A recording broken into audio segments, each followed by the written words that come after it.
Hello everyone, আসসালামু আলাইকুম। আমি মনিস লাইফস্টাইল চ্যানেলে সবাইকে আবারও স্বাগতম। আমার আজকের ভিডিওটা যে যেখানে বসে দেখছেন, আশা করি সবাই ভালো আছেন, সুস্থ আছেন। আমার গত ভিডিওতে দেখেছেন মেহমান আসছিল, আর মেহমান যাওয়ার পরে আমি রাতে থালাবাটি কিছু ধুয়েছিলাম। সকালবেলাও বাকি প্লেট বাটিগুলো ধুয়ে এখানে পানি ঝরিয়ে রেখেছিলাম। সকালবেলা নাস্তা করার পরে আমি এগুলা গোছানোর জন্য চলে আসলাম। আসলে সকালের নাস্তাটা অফ ক্যামেরায় করেছি, গত দিনের যা ছিল সেগুলা দিয়েই আমরা আজকে সকালে নাস্তাটা করেছি। সকালে আর নাস্তার কোনো আয়োজন করিনি। আজকে দুপুরেও রান্না করতে হবে না, আমাদের একটা দাওয়াত আছে, সেজন্য আমি বাসাটা একটু গুছিয়ে নিচ্ছি। সকালে নাস্তার পরে পুরো বাসাটা গোছানোর জন্য চলে আসলাম, আর রান্নাঘরটা আগে গুছিয়ে নিচ্ছি। রাতে যে প্লেট বাটিগুলো ধুয়েছিলাম সেগুলো আমি টেবিলের উপরে এইভাবে তাওয়াল ভিজিয়ে শুকাতে দিয়ে দিয়েছি, আর এইগুলো এখন আমি গুছিয়ে সব জায়গা মতো রেখে দেবো, শোকেজের মধ্যে সাজিয়ে রেখে দেবো যেটা যেখানে ছিল। আজকের ভিডিওতে আমি সব গুছানো কাজগুলো আর বেড়াতে যাব সেটা শেয়ার করবো। আজকে রান্না খাওয়া দাওয়া কোনো কিছু শেয়ার করব না। আমার আজকের ভিডিওটা যারা দেখা শুরু করেছেন, আশা করি আমার আজকের ভিডিওটা আপনাদের কাছে অনেক বেশি ভালো লাগবে।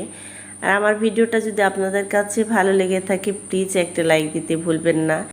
আর আমার ভিডিওটা যারা আজ প্রথম দেখছেন, আমার চ্যানেলটি এখনও সাবস্ক্রাইব করেননি, আমার ভিডিওটা যদি আপনাদের কাছে ভালো লেগে থাকে, চাইলে আমার চ্যানেলটি সাবস্ক্রাইব করে নিতে পারেন। পাশে থাকা বেল আইকনটি ক্লিক করবেন, অল অপশনটি সিলেক্ট করবেন, যাতে করে আমি নতুন কোনো ভিডিও দেওয়ার সাথে সাথে ভিডিও নোটিফিকেশন আপনাদের কাছে খুব সহজে পৌঁছে যায়। গতকালকে যেহেতু অনেক বেশি টায়ার্ড ছিলাম রাতেবেলা, আর এই কাপড়গুলো আমি গুছিয়ে নিতে পারিনি, এভাবে রেখে দিয়েছিলাম। আর সেই কাপড়গুলাই সকালবেলা আমি এদিকে গুছিয়ে নিচ্ছি। রান্না খাওয়া দাওয়ার ঝামেলা যেহেতু নাই, তাহলে এই বাসা গুছানোর কাজটা আজকে একটু করছি। যেহেতু কালকে অনেক বেশি এলোমেলো হয়েছে, তাই এই কাজগুলাই করে তারপর আমরা রেডি হয়ে বেড়াতে চলে যাব।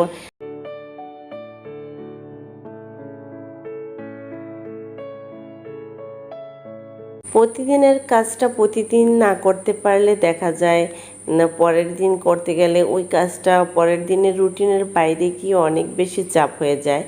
আর এই তো দেখেন, আমার গতকালকের কাজগুলো আজকে আমার করতে হচ্ছে। এই কাজটা করতে গিয়ে কিন্তু আবার অন্য কাজগুলো অনেকটা তাড়াহুড়ো করে করতে হবে। ইদানিং চেষ্টা করি যত কষ্টই হোক প্রতিদিনের কাজটা প্রতিদিন শেষ করতে, যদিও সবসময় পারি না। ছোট বাচ্চা নিয়ে অনেক সময় দেখা যায় ওদেরকে অনেক বেশি সময় দিতে হয়, সেজন্যই তারপরও যতটা পারি চেষ্টা করি গুছিয়ে কাজ করতে। কেননা এই যে একদিনের কাজটা যদি একটু আলসেমি করে রেখে দিই, পরের দিন দ্বিগুণ আকারে সেই কাজটা জমা হয়ে যায়। আজকে বাইরের আবহাওয়াটা অনেক সুন্দর, আকাশে সাদা মেঘ ভাসছে, আর অনেক রোদ্র উঠেছে বাইরে, সেটা আপনারা দেখে বুঝতে পারছেন। আর এই তো এদিকে আমার সব কাজ গুছিয়ে নেওয়া হয়ে গেছে, এখানে বাবুদের রেডি করিয়ে দিচ্ছি। মেয়েরা তো রেডি হয়ে গেছে, আর এখানে আমি বাবুদের রেডি করিয়ে তারপর আমি রেডি হব। আমার ছোট মেয়েটাকে সুন্দর একটা ড্রেস চেঞ্জ করে দিলেই ওভাবে ঘুরতে যাবে, মানে খুব আনন্দ পায়। নাচ দেখেই আপনারা বুঝতে পারছেন কতটা আনন্দ লাগছে ওর কাছে। আর এই তো মেয়েকে একটু চুল বেঁধে দিচ্ছি, আর এদিকে আমার বাবাটাও চলে আসছে বোনকে চুল আঁচড়িয়ে দেওয়ার জন্য। ভেবেছিলাম রেডি হওয়ার পরে আর আপনাদের সাথে ভিডিও শেয়ার করব না, কারণ আমি ওইখানে গিয়ে ভিডিও করব না এরকম চিন্তাটাই ছিল। আমি যেহেতু কোথাও গেলে ভিডিও করি না, বাসায় যতক্ষণ থাকি ভিডিও করি। কেন আমি কারোর সামনে ভিডিও করি না সেটা অবশ্যই আমি গত ভিডিওতে বলেছি। যাই হোক, যে কারণে আমি ভিডিওটা করতে চাইনি, অবশেষে কিন্তু এই বাসায় এসে সেই কারণটার অবসান ঘটলো। ভাবিরা অবশেষে জেনে গেছে যে আমি ইউটিউবিং করি, আমার একটা চ্যানেল আছে। হাজব্যান্ড বসে বসে অবসর সময় কাটাচ্ছিল আর আমার ভিডিও দেখছিল, তখনই ভাবির সামনে পড়ে গেছে, আর ভাবি জেনে গেছে। ভিডিও করার যেহেতু প্ল্যান ছিল না, আর ভিডিও করার কথা ভুলেও গিয়েছি এখানে এসে। মেয়ে এই ভিডিওগুলো এমনিতেই করেছিল, সেটাই আপনাদের সাথে একটু শেয়ার করে দিলাম। আর এই তো দুপুরে খাবারের জন্য সব রেডি করে নিচ্ছে, ভাবি অনেক আয়োজন করেছে আমাদের জন্য। আর সকালের নাস্তার জন্য আমাদের অনেক মজার মজার খাবার বানিয়েছিল, সেটা তো আর আপনাদের সাথে শেয়ার করতে পারিনি। যাই হোক, এইটুকু ভিডিও করা ছিল তাই আপনাদের সাথে শেয়ার করলাম।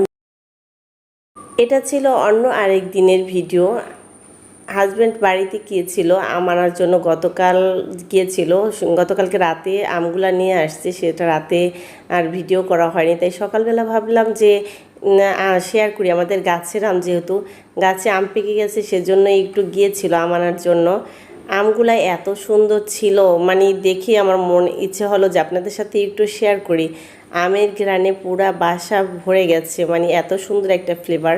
এদিকে আমি কাঁচা আম আর পাকা আমগুলাকে আলাদা করে নিচ্ছি। কাঁচা আমের সাথে পাকা আম থাকলে দেখা যায় পাকা আমগুলা বেশি নরম হয়ে যাবে, সেজন্যই পাকা আমগুলা অন্য একটা ঝুড়িতে আমি আলাদা করে করে রেখে দিচ্ছি। বাচ্চারা যেহেতু সারাদিনই কম বেশি নিয়ে নিয়ে খাবে।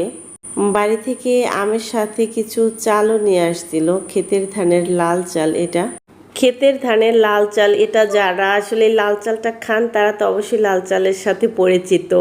আর লাল চালটা একটু মোটা, কিন্তু খেতে বেশ ভালো লাগে, একটু মিষ্টি মিষ্টি লাগে। এখন যদিও অনেক বছর যাবৎ লাল চালটা খাওয়া হয় না, মাঝে মধ্যে খাই, বাড়ি থেকে নিয়ে আসে অল্প। কিন্তু ছোটবেলা থেকে কিন্তু এই লাল চালটাই খেয়েছি, বিয়ের পরে হয়তো এখন খাওয়া হয় না, অনেক বছর হয়। আর ছোটবেলায় আমাদের বাড়িতে ক্ষেতের ধান করতো, তখন ক্ষেতের ধানের চালটাই খাওয়া হতো। আজ এখানেই বিদায় নিব। সবাই ভালো থাকবেন, সুস্থ থাকবেন। আল্লাহ হাফেজ।